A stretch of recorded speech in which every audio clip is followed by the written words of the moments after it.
Well, let's talk about a team that did win yesterday, a team that's been winning. Let's talk about my beloved Pittsburgh Steelers. Get this terrible towel on my shoulder. There we go.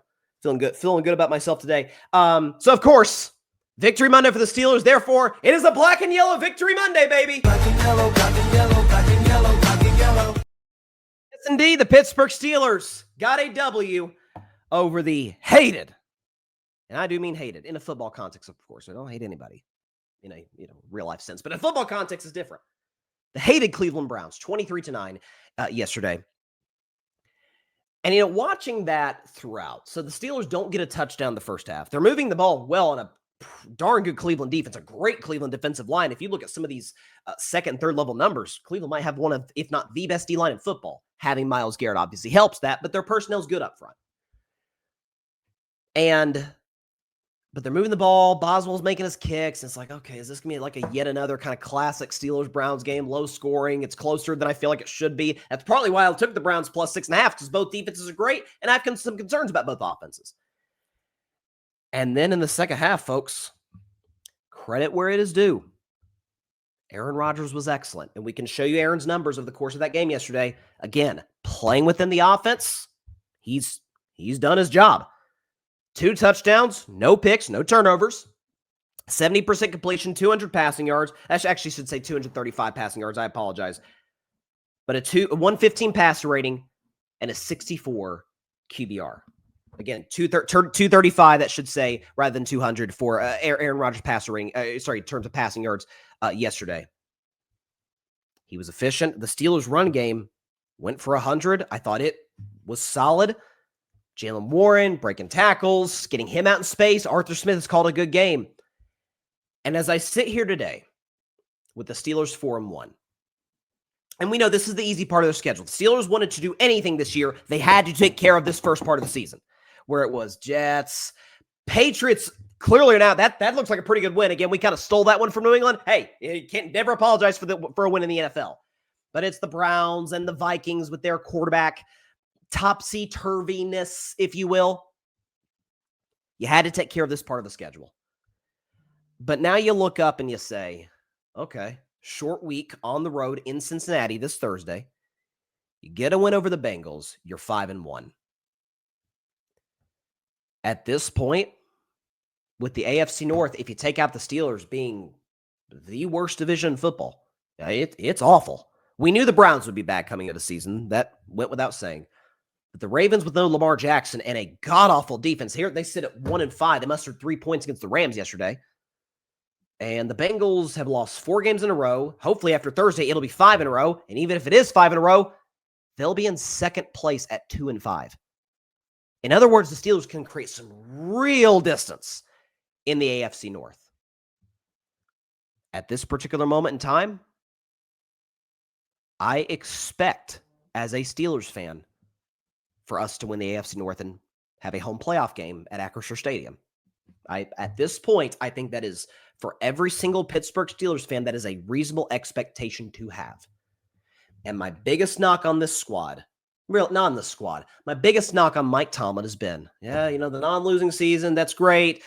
Generally speaking, you do have good defenses. The Steelers pay a lot of money for defense, more than I'm comfortable with. But hey, the defense is great. TJ Watt was awesome yesterday. Nick Herbig was fantastic yesterday, in large part because the attention that TJ Watt draws, all of it. Is it too much to ask? Can you win a playoff game? Can you win a playoff game? That's all I'm asking. Well, take care of business. If Aaron Rodgers continues to be efficient, play within the offense, do his job, you could absolutely host a playoff game. And if we look at the wild card mix today, if you look at the standings today in the National Football League, the Pittsburgh Steelers currently have the number 2 seed in the AFC. Now, I don't think that's going to hold. I think the Chiefs are going to go on a roll. We'll see what Indianapolis does. The Bills have an easy schedule. I think the Bills and Chiefs will be the top 2 seeds in the conference. But let's say the Steelers get number 3. That would give them a matchup against the Denver Broncos. They could also play the Patriots, the Jaguars, the Texans, any of those squads. You should win a home game against one of those teams. Bo Nix is still young. Denver's got a great defense. Offense, we saw it yesterday against the Jets. Yikes. There's a lot to work on in Denver on that side of the ball. There's a long season, so we'll see what they look like come January should they get in the postseason.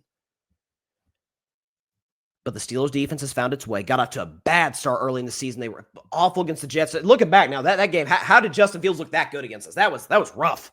Week 2, Seattle, who looks excellent today, carved us up. Sam Darnold had a great game against us. And since then, Patriots had 14 points. They kind of pissed away two more touchdowns at the goal line. But regardless, good win against the Patriots. Pretty much shut down Minnesota's offense for the majority of that game 2 weeks ago in Ireland. And then yesterday against the Cleveland Browns, albeit not a very good offense, but you held them to 9. You held them to single digits. You did your job. You did what you were supposed to do. Now the question is, moving forward, Bengals don't have a good offense. It's Jamar Chase, and that's it.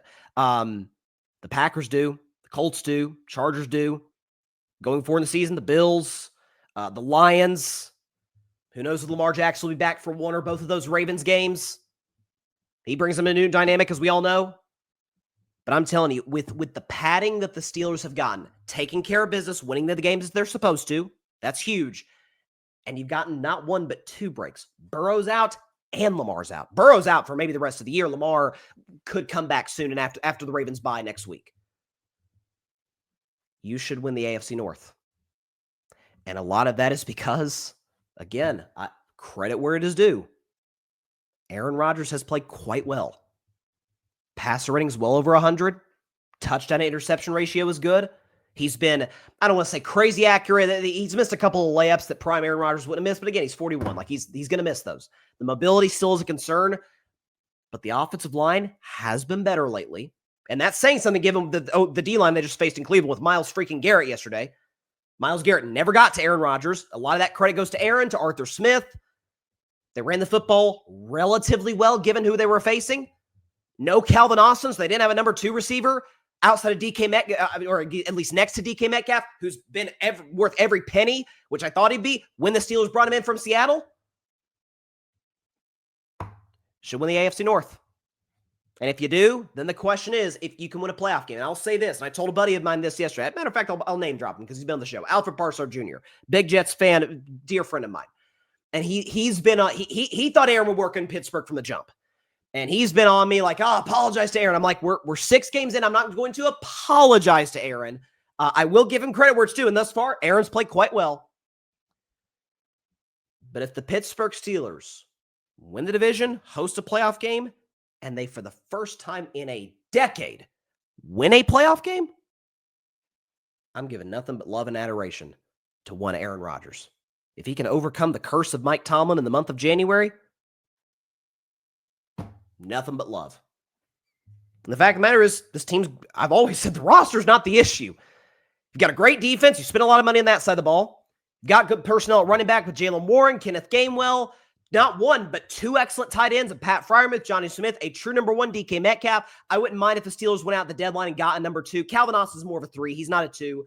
Don't want to have to, shoulder that kind of load as a number 2 receiver. Go on the deadline, get a legit number 2 receiver, put him opposite DK Metcalf. And if Aaron Rodgers can play efficient football, play kind of in that game manager type of role, don't turn the football over, you can win a playoff game. That's where I'm at. I'm a happy Steelers fan today. I'm not going to lie. This is the best I've felt about this team in a while. I really am. I thought that game yesterday would be closer than it was because it's 2 great defenses, because of the divisional familiarity. Again, if folks are kind of looking up like, Dylan Gabriel, who I don't think is a long-term NFL quarterback, but Dylan Gabriel's bad. Dylan Gabriel couldn't catch a break yesterday in terms of David Njoku couldn't catch a cold. He got multiple drops from other guys. Like, there were opportunities for Cleveland to get back in that game, and they couldn't take advantage, but the Steelers did what they were supposed to do. Played efficient offensive football. Now you go to a game, short week against Cincinnati. Take care of business. Get a W against the Bengals. Move on. 5-1, 3-game lead in the division.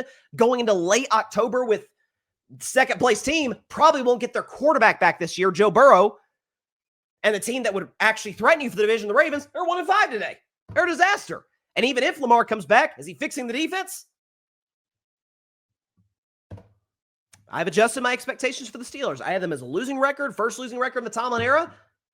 Injuries happen. Circumstances change. My expectations have changed.